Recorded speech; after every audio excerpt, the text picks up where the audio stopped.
Welcome to the Mojo Market Report. Here's your hosts, Dave Sturgio and Chris Gucci. What's going on, everybody? Welcome to another episode of the Mojo Market Report, coming to you live from Chop Studios right here in Matawan, New Jersey. It, of course, as always, Lamar! Every day is Dave Sturgio. It is Chris Gucci. We're in the house. We're ready to rock and roll. Got a lot to get into.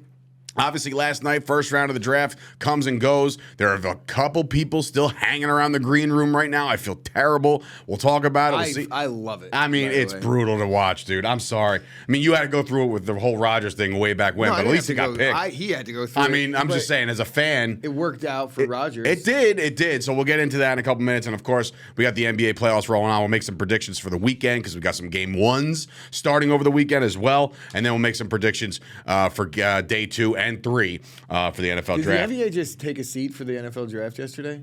Oh, dude, I knew there was a game because obviously we talked about it, but like my dad was like, "Oh wait, there's a NBA playoff game tonight," and I was like, "Yeah." Nobody cared. Nobody. That shows you. It went from the most important thing on earth. I tell you right now, though, nobody cared. I tell you right now, I started by watching the Rangers against the Devils, and then you really didn't care. And then I was like, "You got to be." I was like, "Turn this crap off." I was like, "Listen, I don't ever turn games off. I switched to my phone, put it off to the side. The Rangers stunk out loud last night. They get smoked 4-0 in New Jersey. So now that series not only goes to Game 6, I've been telling you, back to Devils, New York. Bro. Been telling you, the Devils, bro.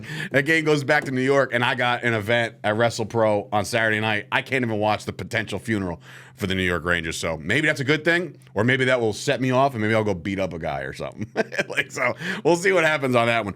But before we get to the draft, didn't you get beat up at your last event? I did. He's not beating anybody up. First of all, Dave's getting his ass beat. First of all, Saturday night. First of all, I'm not. No.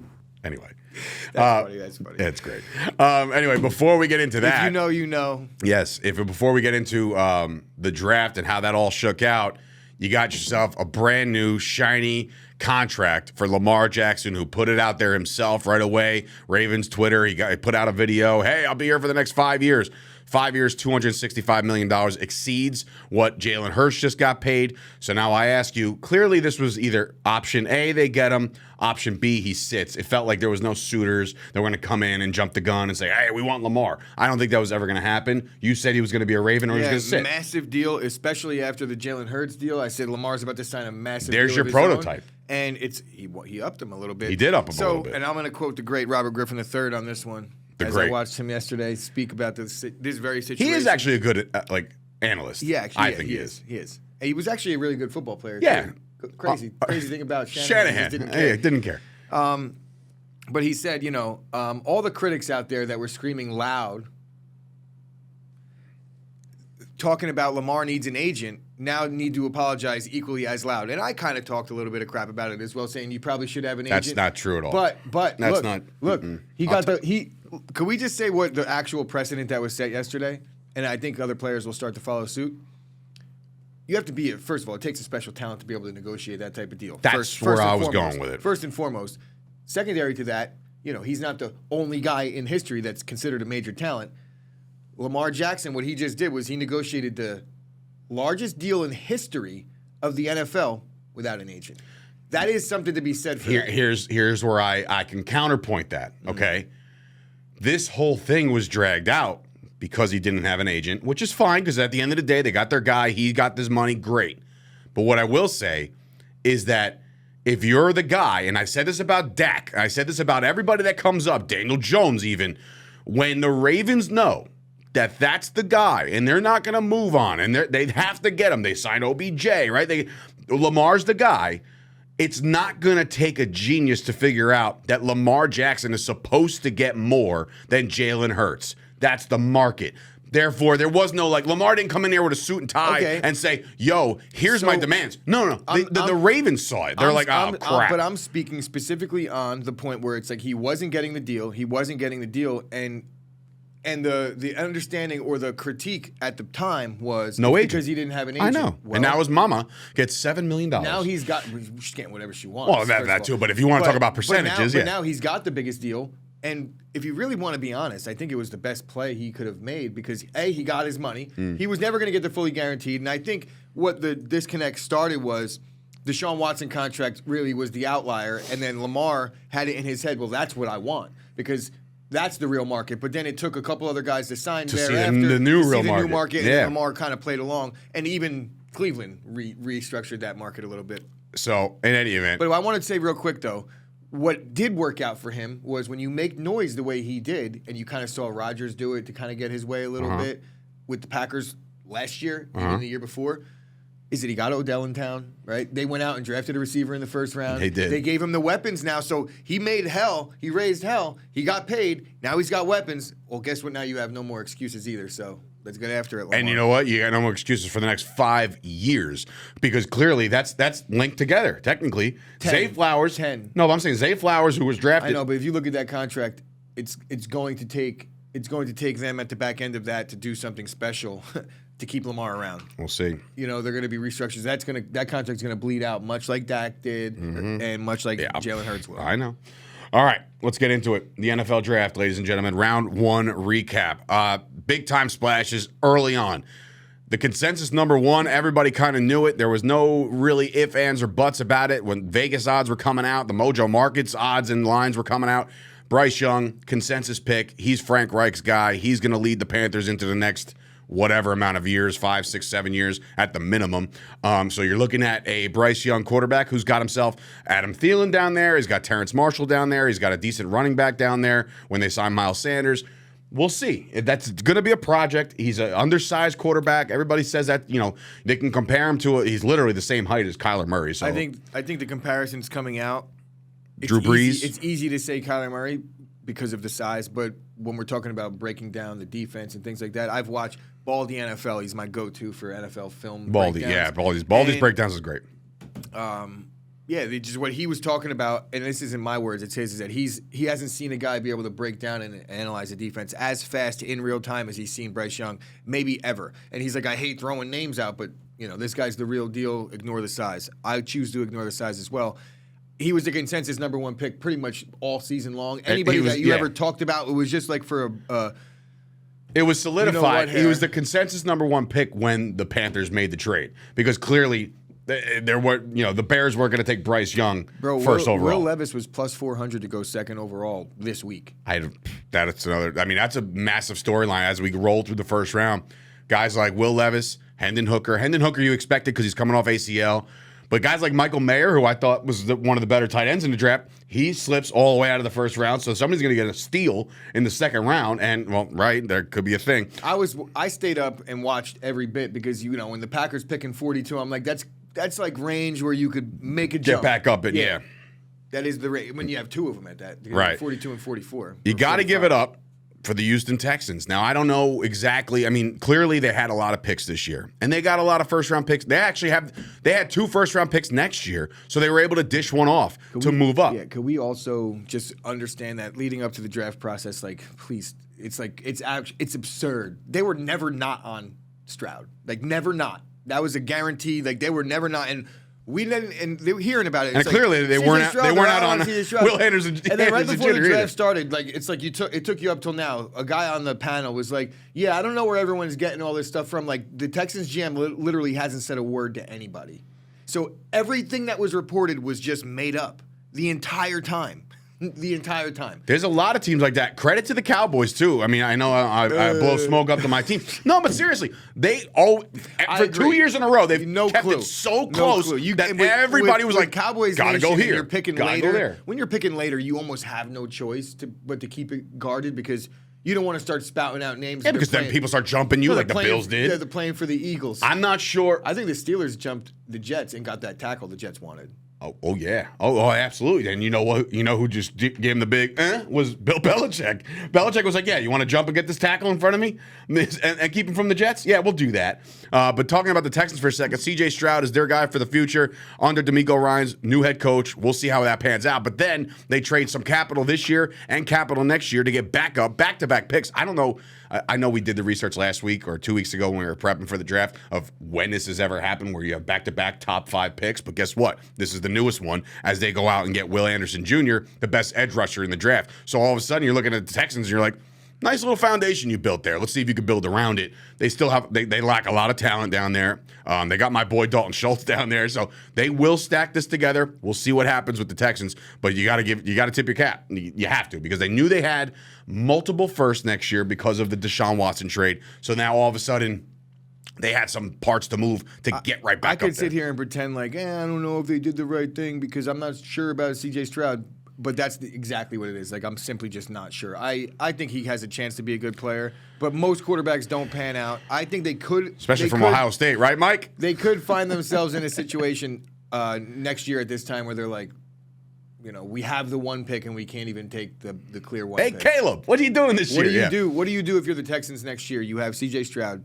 This is their guy. He didn't play well. Let's just say he didn't play well. He needs to have a Josh Rosen type crap fest to not be analyzed as the guy next year. I don't know though, bro, because what we're hearing about this other kid, Caleb Williams, is like Mahomes. So it's like I'll make we got a rookie contract. Also, if they really so chose to trade CJ Stroud after one season, they'd probably be able to move him.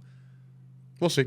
I don't see that happening. But anyway, moving on within the draft, the Colts got their guy. They didn't have to make any moves. They sat back. They realized this is who we want. They get Anthony Richardson out of Florida. Bro, the biggest upgrade in athleticism at a position in the history of the NFL. With Matt Ryan to Anthony Richardson. Bro, they showed the side-by-side picture. They do have... No, athleticism. I know, but I'm saying, like, they moved on and they got Gardner Minshew, who can move, but he's not, like, a scrambling quarterback like Anthony Richardson can be. They're saying he could be the next Cam. Last year's Week 1 starter was Matt Ryan, Coach Ryan. Right? Ryan. And now, bro, he really does look like he looks like he's belongs. They might stick around just to do that. He looks like he's eligible for the Hall of Fame. That's what he looks like. He's gonna be. He's all of a sudden next year the Colts get the Hall of Fame game and like he's up there and they're like Matt, but you got. He's like, what? It's not this year. He's like trying to be their friend. They're like, Anthony was just like, dude, all right, listen, you fossil, get out of the way. Coach, Coach, get out of the way. So they get their guy. Couple corners go early, or at least the first corner goes early. In what I thought Seattle was definitely going to have a layup for Jalen Carter as he slipped down the first round of the draft. They get Devin Witherspoon out of Illinois. The Cardinals then, after the trade back, wind up with one of the better offensive tackles in the draft. So it's not like they missed out. They didn't have any other need at the moment, or at least where they valued it. So they get the tackle in Paris Johnson Jr.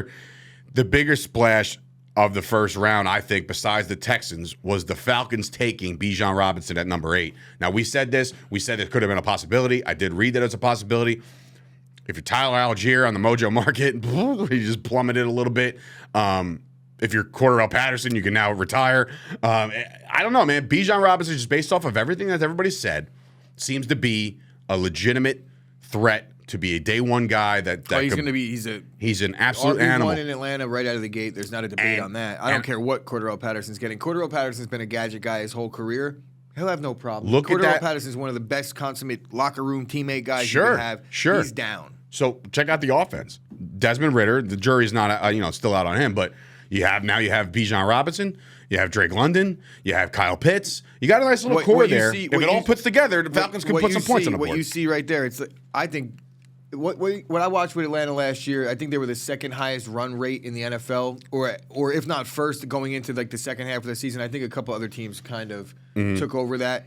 The Titans didn't didn't throw the ball once. The Bears didn't throw the ball once in the second half. But Atlanta's one of the most committed run football teams. Like in terms of play percentage, they're running the ball more than anybody. Now they have arguably the best running back to come along in 5-10 years to do it. Yeah. I'm looking back. Who's the best running back? Derrick Henry wasn't as good of a prospect. He turned out to be a lot better. But who was the last great running back prospect? Saquon? Saquon? Yeah. Right? He was later, yeah.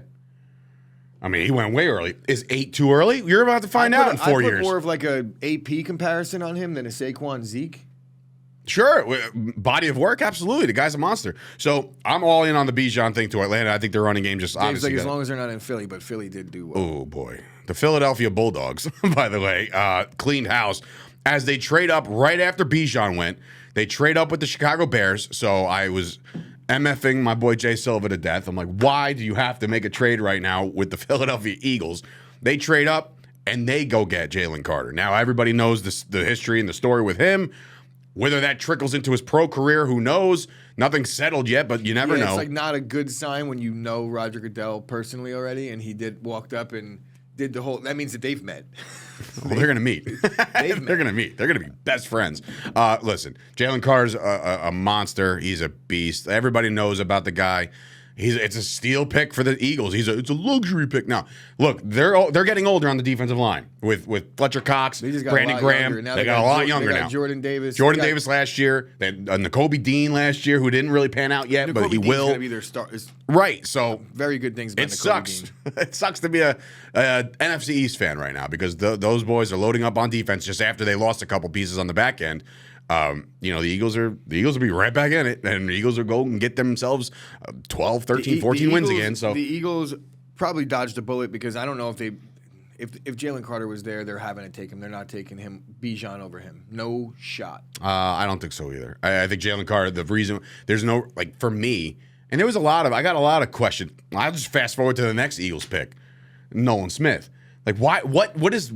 Am I not reading into this enough? Like, why this bulldog not get drafted where he was supposed to be drafted? Like, is there something wrong with him? Does he have some kind of problem? Like, he slipped way too far. I thought for sure that Dallas would have grabbed him at the 26 if he was there. He was one of my guys. I said, you know what? Let's go get him. I was talking like Green Bay should have taken him. You wanted him at 13. Hindsight, I'm like okay with the pick that the Packers made with Van Ness. Van Ness is I think he's more of a fit for what they need in terms of stopping the run. I don't want another Rashawn Gary that can't stop the run but can get to the quarterback. That's kind of what I feel like Nolan Smith is. Look, I was just talking really good about him. I think he's going to be a hell of a player. It's alarming that he slipped that far because there's something that maybe we don't know, but I think that might be it. It might be the fact that he's not necessarily the best run stopper and a little more one-dimensional and takes a little bit more work. And there was players at that point, that teams are looking at as to be able to be ready right away. So, also, I have a question. What were they serving in the Detroit Lions green room? Which drink was the drink of choice? What was that about? I don't know. What are you doing? Like, what? This is the biggest blunder of the entire first round with the Detroit Lions. Now, is this vintage Detroit Lions? Like, Lions are going to Lions. They just went out and drafted Jahmyr Gibbs out of Alabama, and you're like, oh, great player. But, okay, you also spent 3 years, $18 million on David Montgomery. DeAndre Swift is there. I get you lost Jamal, and that's fine. You replaced them with David Montgomery. Well, why are you wasting draft capital on a running back at 12 when you have two on the roster already that are more than capable? Well, I think there's one thing that's very, very telling here, and it's that they don't have any faith or belief in DeAndre Swift. It seems to be. That's exactly where I was going with it. Nor should they. What did he have? A 4-week run in his rookie season on the back end of it, and then he hasn't done a thing since. He's been injured often, and I know that there's this whole new movement on guys there's no such thing as injury prone. Well, I mean, there is, but there isn't. I guess it depends on which side of the fence you want to make the point on. But DeAndre Swift, bottom line, is injured all the time. He hasn't panned out. He hasn't lived up to expectations. Sure, but that's a high pick. Still a high pick for a running back. This guy wasn't touted until the second round sometimes. Some drafts I didn't see him in the second round. I mean, that's just because of the position. Sure. Right? Sure. So I disagree with picking a running back 11th overall, but I also think that this kid could be a stud. We'll see. When we're talking about like fantasy football next year, right? I know fantasy football next year. Mojo Market, same thing. Who's the Detroit running back you're going to draft? Him. Yeah, I mean, Montgomery's going to be a stopgap guy. Montgomery's going to turn into the Samaje Perine of fantasy drafts. What Montgomery's going to be, at the very best, Jamal Williams. At the very worst, David Montgomery. You know what I mean? But, all right. Good comparison. A slightly less used version of Montgomery from Chicago, where he'll be like consistent. He's not going to fumble. He'll get you that yard or two, but he's only going to get you maybe 3.3. Right. For the we talked about Van Ness going to the Packers with that trade up. And then, obviously, Broderick Jones of Georgia, the bigger offensive tackle, the Steelers jumped the Patriots, made a trade with the Patriots, jumped the Jets. So that's Bill saying, watch this move, buddy. And then they just, they gave, as I read online, they're building the picket fence. You get it. Picket fence. Kenny Pickett is their No? They better stop it right now. Okie dokie. But anyway, they get an offensive tackle. It's great. The Jets took a guy that I thought was going to be there at 26. A lot of people are saying it's a little bit of a reach, but Will McDonald IV goes 15th overall. So that's, again, great. The first receiver didn't go until pick number 20. Question I have JSN. for you. If the Packers and the Jets flip-flop picks back, Do you think the Packers have their guy or the Jets take him? I think the Jets had aspirations to go O-line, I'm thinking. Because all receivers were available when the Jets were up, so there was no receiver in play. But they ended up taking edge. Yes. Right? So maybe they were in on edge. Oh, maybe they were in on Van Ness, you're saying. Interesting. Not a bad. Listen, it'll make me feel a little bit better. This is why you make these deals, right? So anyway, first receiver off the board doesn't happen until pick 20. What's that say about this draft class, by the way, for receivers? You know, I remember we talked to Mike Renner of PFF a couple weeks back about this. That he said that the receiver draft class isn't what, you know, the Jamar Chases of the world, the Justin Jeffersons of the world, those classes were. This one's a little deeper on the back end. JSN goes over to the Seattle Seahawks to be a pretty big piece over there if you think about it. Like Geno Smith has been throwing the ball at DK and Tyler Lockett for the last 2 years, well, at least last year. But now you add another guy, could play slot, could play outside, listen, I think that's a great pick for them. Yeah. And then the run happens. 4 receivers in a row. Quentin Johnston, who was Renner's pet cat, he goes over and stacks with Mike Williams, who they're saying comparable, like they're the same guy. And of course, Keenan Allen. One of those guys are going to go, you would assume, within the next 2 years. We were talking about it before. Lamar Jackson gets a weapon and Zay Flowers for the next 5 years at the minimum. So he's there. Then the Vikings. The Vikings, who I thought definitely stole what the Giants had in mind. I think the Giants were like, Addison's going to fall right into our lap. It's going to be great. Daniel Jones, wonderful. It's going to be cool. No. Vikings say, nah, not so fast. They go out and get a replacement for Adam Thielen. So now you have Jordan Addison and Justin Jefferson. I think the Giants that are in on their kid regardless. I truly do. I think, he reminds me of a lot of the way Jair was compared coming out. Press. You're talking about Deonte Banks? Yeah. Yeah. I mean, look, they need a corner to mix it up. Hey, press listen. Corner. I think Anthony Pecorella knows him. Great. Think about it like this. I'm sure he's punted to him a million times. So think about it like this. When you're in the NFC East and you're dealing with the CeeDee Lambs and you're dealing with the A.J. Browns and you're dealing with the Terry McLaurins, the good receiver, you got to stack at corner. So the Giants did their thing. They filled an absolute need, and they got better in the secondary. I think if he played at Florida, he would have been the first corner pick. Yeah, fine. Right, exactly. Sometimes it's the school you go to. People are like, I don't know about this. Now, the Cowboys were on the clock in 2 picks from there, and what we saw was the Bills jumped the Cowboys to go draft Dalton Kincaid. I think, my opinion, my sources tell me that Dalton Kincaid was the pick, and Mozzie Smith was the backup. That's what I'm thinking. He was there. He's a playmaking tight end. Whether or not we were all in on defense with the Cowboys, listen, I'm cool with the Cowboys pick. I think it was good. I think it was a need. The Cowboys were like, they gave up $125 on the ground last year per game. You need a run stopper. This kid's coming off of a really good run defense. He played with Aiden Hutchinson a couple years ago. So this defensive line from Michigan under Jim Harbaugh and co., they played good football. So I'm not about to knock the pick. I think Dallas made a good move. I just think that as it got closer, I was like, Joey Porter Jr., maybe? And Joey Porter Jr., guess what? He's still around too. So there's going to be an interesting second round. When you pick at the back end of the first round and you're starting to see guys that you were seeing projected like early teens fall to you, it's like those are the familiar names and you're like, oh, we're going to get a guy that I've heard of.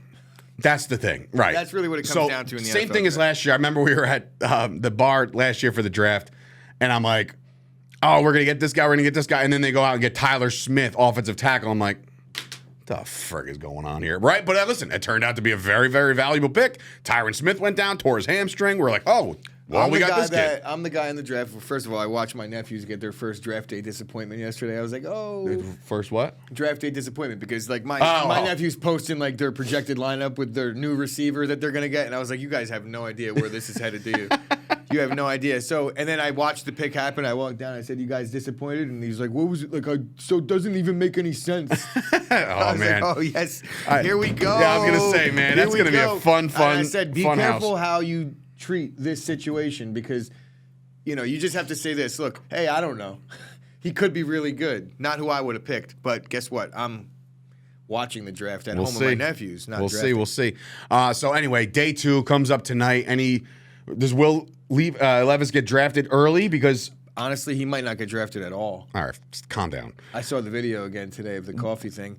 No. What do you do? Oh, the creamer or whatever? Mayo. Mayo in the coffee? Yeah. Oh, he But may I mean, never like get to see the light of day. No, they're coming out and saying that he's got a toe situation. But you know what's going to happen now? Now there's going to be a team that was like, maybe, but he's annoying. So now there's going to be a team that jumps up and gets Let's just run it down real quick. Pittsburgh, no. Arizona, no. Detroit, Yeah. maybe. They're in on it.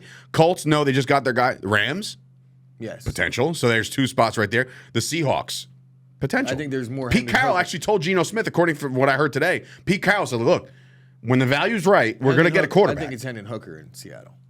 We'll see. And then the Raiders, potential. So, like, the first 10 Yes, picks of the the second Raiders- round, maybe Will and Hendon Hooker get drafted. But we'll Also, I'm just saying it out loud right now. I wouldn't pick Will Levis with the 100th pick, the 500th pick. I just wouldn't take him on my team. I don't think he's going to be good. And he looks annoying to me. he looks annoying. It's like I need my quarterback to be likable. That's it. Bro, And like, he won't get the reference. Guys Coming- like Kyle will get the reference. Coming He's from looking a Aaron- little bit like Bo Callahan right now. So- I do get the reference because I mean, you get the reference, but you don't like the reference. But I'm Yeah. saying there was a time where Bo Callahan wasn't drafted. He kicks the door. Also- He goes outside. He's all pissed off. Vontae Puff Daddy Mack- comes out and says, "Bro, man, calm down." Vontae Mack, no matter what, Yeah. whoever wrote that note is a serial killer because like there's one capital A and the rest are all lowercase in that whole thing. I'm just like, Kevin Costner, serial killer? Question mark.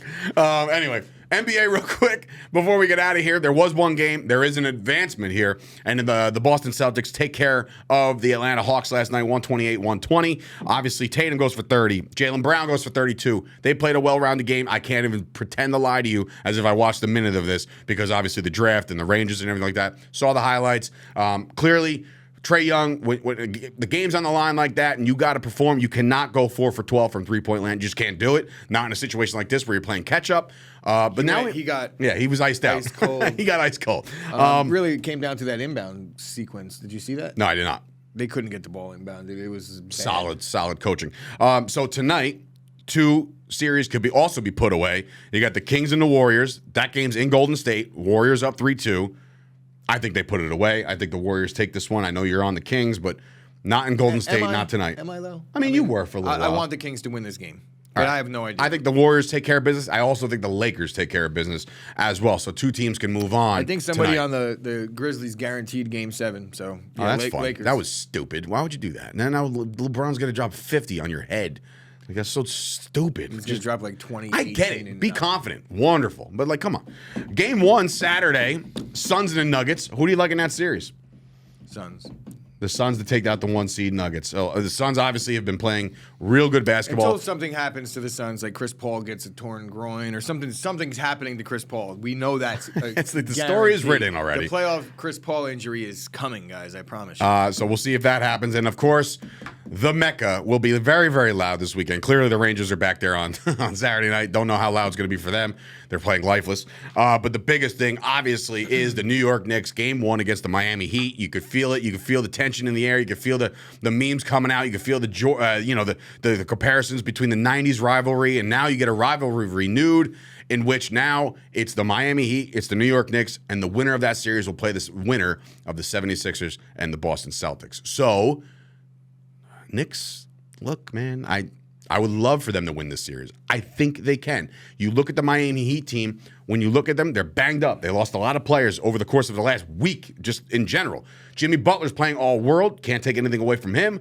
But the Knicks are playing, and now they got to wonder about, let's see what happens with Julius Randle. He might miss a game or 2.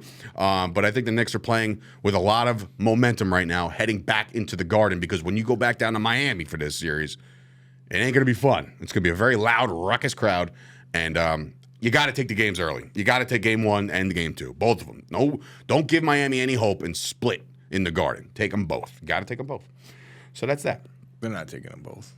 They'll take whatever That's I gonna be a tell them good to take. series. They're not taking them both. All right. Well, you can follow along all weekend long on the old social media, TikTok, Instagram, and, of course, Twitter at Mojo, M-O-J-O. Join the Discord, obviously, the daily conversation to be had over the weekend for all your tips and advice. I saw a lot of stocks go up, down, left, right last night for the NFL draft prospects. That stuff moved heavy. I mean, guys like, I think it was Gibbs went up severe. I think it went up like 25% last night because of where he was drafted. So if you had stock in Jahmyr Gibbs, good for you. You made some money last night. So Will Levis, not so much. not so much on the Will Levis train. So we'll see what happens with that. For Dave Sturchio, Chris Gucci, this has been another episode of the Mojo Market Report. Back here to recap all of the draft happenings here on Monday, and of course, a couple of the game ones over the weekend for the NBA playoffs. Have a good weekend, everybody. Stay safe. Woo!